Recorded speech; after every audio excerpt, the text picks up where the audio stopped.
여러분, 고등수학은 결코 천재들의 학문이 아닙니다.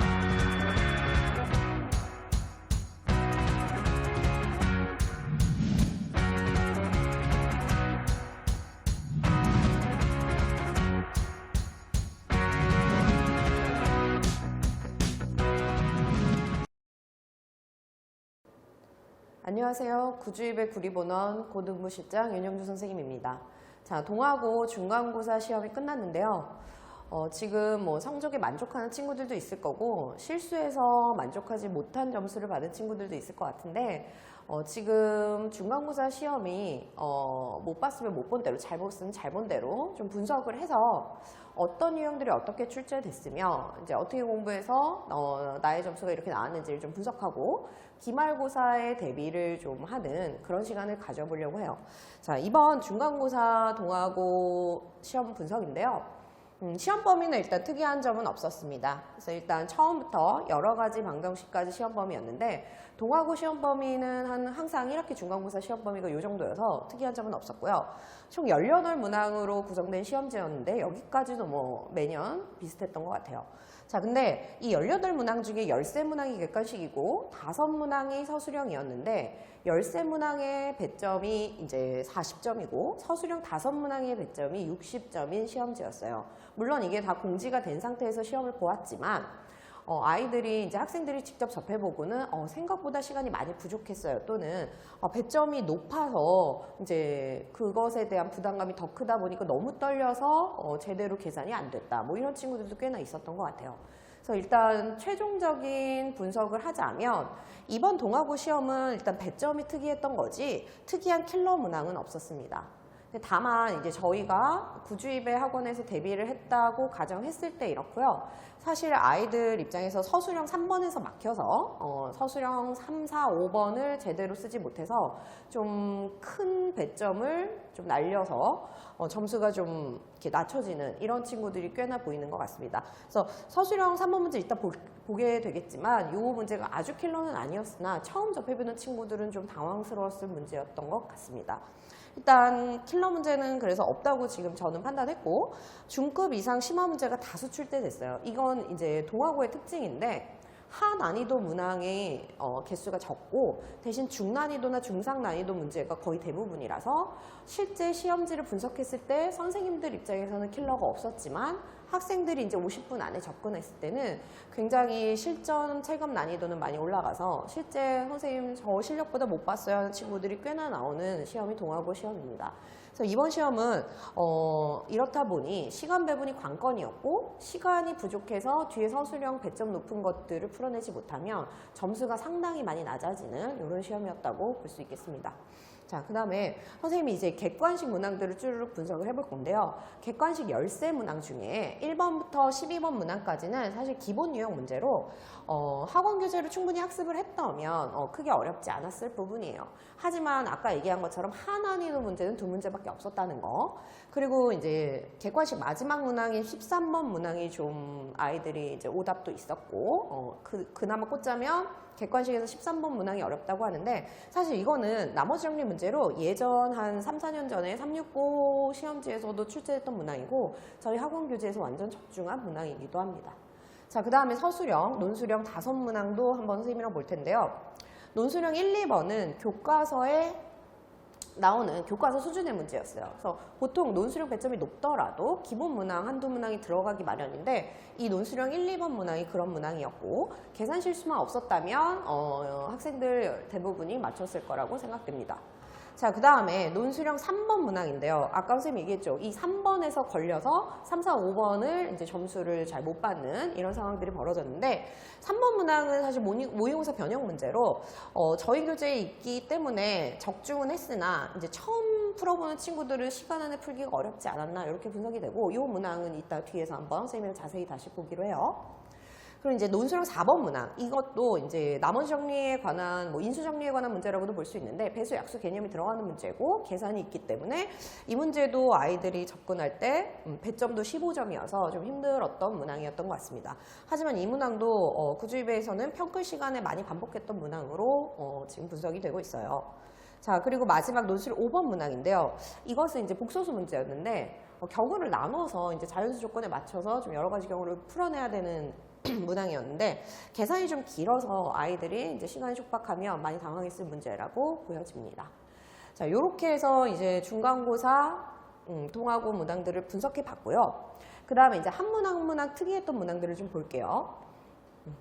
자, 얘기했던 객관식 마지막 문항 13번 문항이에요. 보시면 이 왼쪽 부분이 동화고 실제 시험지입니다. 그래서 13번 문항 보시면 뭐 다항식을 ax 빼기 b로 나눈 몫을 q1x 뭐 이렇게 시작하죠.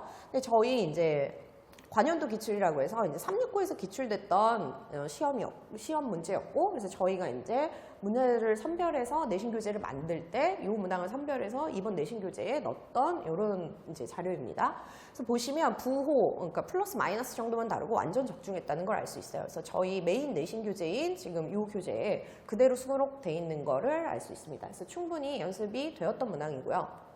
자, 그 다음에 논술형 3번. 자, 여기서 걸려서 3, 4, 5번에서 주르륵 무너지는 학생들이 꽤나 많았는데, 보시면 실제 동화고 기출문제고요. 이제 학원 교재인데, 이차항의 개수가 2에서 1로 바뀐 거 말고는 뭐 추계 방정식에서 숫자 살짝 바뀐 거 말고 거의 일치합니다. 그래서 이것도 지금 저희가 매년 새롭게 제작하는 내신 교재인 여기에서 완벽히 적중했다고 볼 수 있을 것 같아요. 자, 그리고 그 다음 문항이 논술형 4번 문항인데요. n제곱 마이너스 1로 나눠 떨어지도록 하는 자연수 n값을 구하시오 하는 동화고 2번 문제였습니다. 그리고 저희가 이제 3월 달에 시행했던 평가 클리닉 문제고요. 평가 클리닉은 저희가 매주 진행하고 있어요. 그래서 거기서 적중했던 문제로 충분히 맞출 수 있었던 문제라고 생각되어집니다. 네, 어쨌든 이제 매번 적중은 하지만 여러분들이 이것을 자기 것으로 만드는 것들이 중요하다고 보여져요. 그래서 선생님 생각에는 만약에 이제 어디서 본 문제 같지만 답까지 못 가거나 시간 안에 풀지 못하는 것들, 이런 것들에 대해서 고득점이 안 나오는 친구들은 여기에 대해서 한 번 더 생각을 해볼 필요가 있고, 그것을 통해서 이제 기말고사 내신 대비 전략을 다시 짜서야 되는 시기라고 생각합니다. 그리고 이제 4월이 지나가고 5월이 됐잖아요. 그래서 중간고사 결과는 결과고 다시 5월에 재정비를 하지 않으면 6월 말에 있을 기말 대비하기에 굉장히 시간이 생각보다 촉박해요.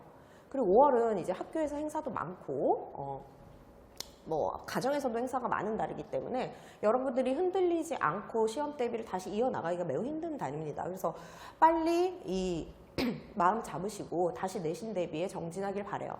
그리고 지금 보여지는 것처럼 이 교재나 분석이나 이런 것들은 학원에서 선생님들이 충분히 논의를 하고 그것을 토대로 교재를 작업을 해서 여러분들에게 자료를 제공하는 거기 때문에 여기에 대한 건 의심 없이 잘 따라오면 될 것 같고, 여러분들은 여러분들의 멘탈만 잘 준비해서 오시면 기말 대비도 차근차근 잘 할 수 있지 않을까 생각되어집니다. 자, 일단 그럼 기말고사 대비에 대해서 좀 생각을 해보자면 첫 번째, 일단 시험범인데요. 취업 단원에 대한 철저한 대비라고 제가 썼지만 보통 친구들이 부등식이나 원의 방정식을 매우 어려워하는데 여기가 이번 기말고사 시험 범위고요. 일단 여기는 어렵게 내지 않아도 어려운 부분인데 지금 동화고 시험 같은 경우는 극상위권은 매우 점수가 몰려있을 거라 예상이 되고 그 2, 3등급은 또 굉장히 갭이 있을 거예요. 그렇지만 그 갭 이후에 2, 3등급끼리는 또 몰려있을 것이라 예상이 되거든요. 그럼 거기서 이제 내가 한 등급 더 올라가려면 기말에서 이것을 보완하지 않으면 안 되니까 지금 취약 단원들이 들어와 있기 때문에 그것에 대한 지금 철저한 대비가 필요한 상황입니다. 자, 그리고 두 번째는 이 개인별 클리닉과 오답 노트라고 제가 적었는데요. 아까 얘기한 대로 학원에서 주는 자료나 이런 거는 굉장히 양질의 자료고 굉장히 저희가 이제 엄선해서 주는 자료이기 때문에 그 자료들을 학습을 하는 부분에서 그냥 한 번 풀어서 넘기면 안 되고요. 그것을 이제 개별 취약 부분과 오답 노트를 통해서 충분히 자기 것으로 만들지 않으면 시험장에 들어가서 결코 답을 맞출 수 없다는 것. 그래서 지금 이걸 경험한 친구들이 꽤나 있을 텐데 거기에 대해서 좀 심각하게 생각을 하고 재정비하는 시간을 꼭 가져야 될 것 같습니다. 자, 그리고 세 번째로 이제 시험 시간이 부족했다는 친구들이 꽤나 있기 때문에 실제 시험지로 철저한 시간 관리가 필요하다고 적었는데 이것은 학원에서 충분히 실제 시험지로 모의고사를 치르고 있어요. 그럼 그 시험 한 문제 한 문제를 풀 때마다 시간을 봐가면서 내가 시간 배분이 잘 되고 있는지, 이렇게 되면 서술형을 풀 때 어느 정도 시간이 걸리는지 이런 것을 체크하면서 실제 시험처럼 연습을 하는 것이 중요할 것 같고요. 자, 마지막으로는 내신에 특화된 수업입니다. 아까 얘기했듯이 이런 자료들을 주는 것, 그리고 이런 것들을 분석해서 여러분한테 제공하는 수업, 이런 것들이 없으면 그냥 사교재, 시중교재만으로 내신 대비는 좀 어렵습니다. 그래서 그것에 대해서 좀 생각을 해보시고 내신에 특화된 수업으로 좀 더 효율적으로 내신 관리를 해야 되지 않을까라는 생각을 해봅니다. 자, 그래서 일단 동하고 맞춤 내신 대비 컨텐츠는 저희가 이제 뭐 중간고사 때도 진행했던 부분이긴 한데 매주 평가 클리닉이 들어가고요. 그 이후에 이제 포커스온이라는 내신 대비 교재가 있습니다. 이것은 전 지점이 다 쓰는 교재고요. 그 다음에 디펜스라는 큰 시험을 통해서 중간 정도의 자기 위치를 확인하는 시기를 갖고요. 그 다음에 본격적인 내신 대비 교재가 들어가고, 그 다음에 마지막에 정말 시험 직전에 파이널 책이라고 학교별로 교재가 나가고 있습니다. 그래서 이것은 만약에 동하고 시험이 몇 문제고 서술형이 어떻게 구성이 된다는 정보가 들어오면 그것을 통해서 예상 모의고사를 제작하는 교재이기 때문에 매우 학생들에게 본인 학교에 특화되게 굉장히 도움이 되는 교재라고 생각됩니다. 그리고 지금 들리는 얘기로는 선생님 파악하기로는 기말도 같은 기조로 갈 가능성이 있다고 해요. 그러면 중간 때 대비했던 것처럼 동아고를 위한 서술형 교재를 저희가 따로 제작해서 여러분께 제공할 예정입니다. 자, 그래서 기말 때는 조금 미흡했다는 이 미흡함이 좀 남고 아쉬움이 남는 이 중간고사를 극복하는 그런 시기로 갖고 내신을 한 등급 더 올라가게끔 만드는 이런 시기를 갖고 좀 마음을 다시 잡았으면 좋겠어요. 그래서 아직 한 번의 시험을 본 것 뿐이거든요. 그래서 결정난 건 아무것도 없고 기말 수행평가 합산이니까 여기에 대해서 여러분들이 진지하게 생각을 하고 다시 재정비하는 시간을 꼭 가졌으면 좋겠습니다.